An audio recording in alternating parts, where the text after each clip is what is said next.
Quand on investit en bourse et qu'on est français, on a tendance à vouloir investir uniquement sur des actions françaises. Sauf qu'il faut faire très attention à ne pas se faire avoir par le biais domestique. En fait, le biais domestique, ça veut dire investir sur des actions que l'on connaît, que l'on utilise au quotidien, en fait, des actions comme Carrefour, des actions comme Michelin, là, c'est la cata en ce moment d'ailleurs, des actions que l'on voit dans notre vie quotidienne. Sauf qu'il y a aussi des entreprises américaines que l'on voit dans notre vie quotidienne, comme Microsoft, Apple, etc., et qui sont bien plus intéressantes que certaines de nos actions françaises.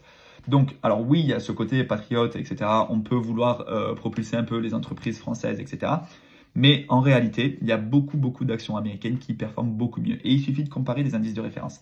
Si on compare le S&P 500 sur 5 ans et le CAC 40, on va regarder le CAC 40, donc c'est les 40 plus grosses entreprises françaises, 25% en l'espace de 5 ans. Si on compare le S&P 500, en l'espace de 5 ans, on est à 92%. Donc déjà, ça n'a rien à voir en l'espace de 5 ans. Maintenant, on va regarder sur une durée un peu plus longue. On va aller sur TradingView et on va regarder donc le CAC 40 sur une durée un peu plus longue. Allez, on va prendre le bas de la crise de 2008. Allez, on va prendre février 2009. Ok, non. Allez, 23 février 2009, hop, jusqu'à aujourd'hui, on est sur un 184% pour le CAC 40. Donc, du 23 février 2009 jusqu'à aujourd'hui, 184% pour des investissements que l'on a réalisés en France. Attention, on va changer, on va aller sur le S&P 500. C'est pareil, on va regarder donc depuis le bas de la crise en 2009, on va voir si c'est plus ou moins les mêmes dates. On va essayer de prendre, allez, pareil, 23 février, hop, on va aller jusqu'à aujourd'hui et on est sur un 945%. 945% sur le S&P 500. Donc ça a énormément plus performé que le CAC 40.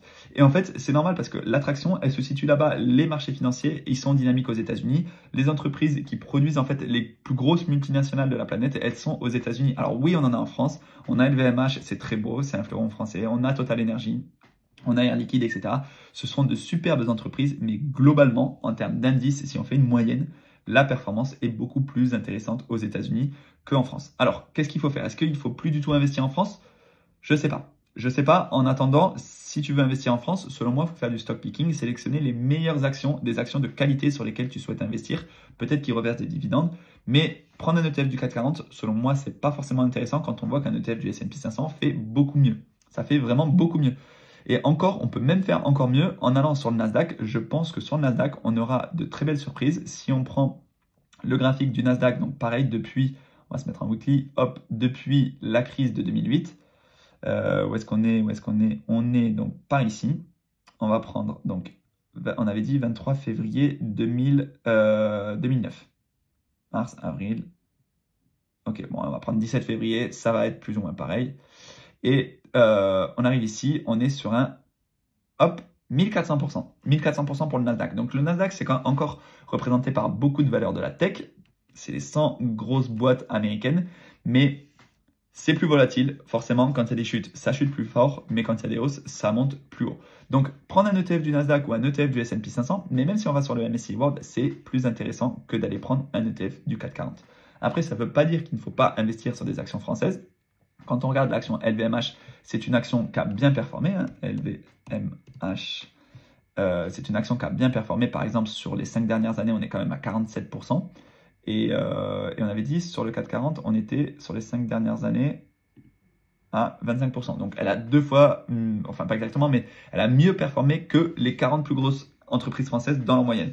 Donc, LVMH, par exemple, c'est intéressant. Mais si tu veux investir, ne pas faire de stock picking et investir sur des ETF, autant prendre des ETF du S&P 500 ou du Nasdaq. Et en plus de ça, l'avantage, c'est qu'il y a des ETF synthétiques qui sont éligibles à ton PEVA. Donc, si tu veux quand même profiter de l'avantage fiscal qu'on a en France du PEVA, tu peux quand même prendre des ETF du PEVA. On va faire juste une dernière comparaison sur Just ETF. On va comparer tout simplement ETF du CAC 40. Je vous montre comment je fais mes recherches. Tout simplement, allez, on va prendre le premier ETF du CAC 40.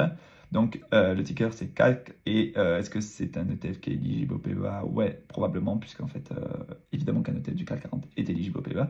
Donc, on va le prendre sur 5 ans. Hop. Encore une fois, sur 5 ans, 42%. Et on va le comparer à un ETF du S&P 500. Allez, on va prendre un ETF de iShares. Regardez, un ETF du S&P 500 sur 5 ans, 111%. 440, 42%. Donc là, c'est tout simplement 2 ETF que tu aurais acheté à ce moment-là.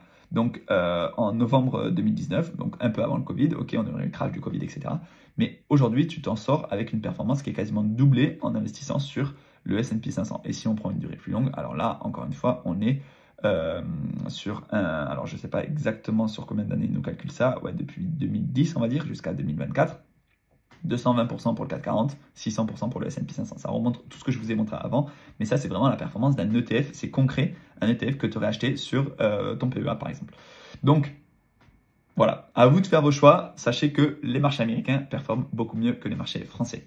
Voilà, vous avez tout ce qu'il vous faut dans la description si jamais vous voulez ouvrir des comptes sur Trade Republic, sur Boursorama, etc. Vous avez aussi des liens de parrainage pour les plateformes de crypto parce que là, on a un bull run qui s'annonce anthologique et d'ailleurs, je vous fais de plus en plus de vidéos là-dessus. Donc, n'hésitez pas à vous abonner. Dites-moi un petit peu ce que vous voulez voir en commentaire et moi, je vous dis à très bientôt. Ciao!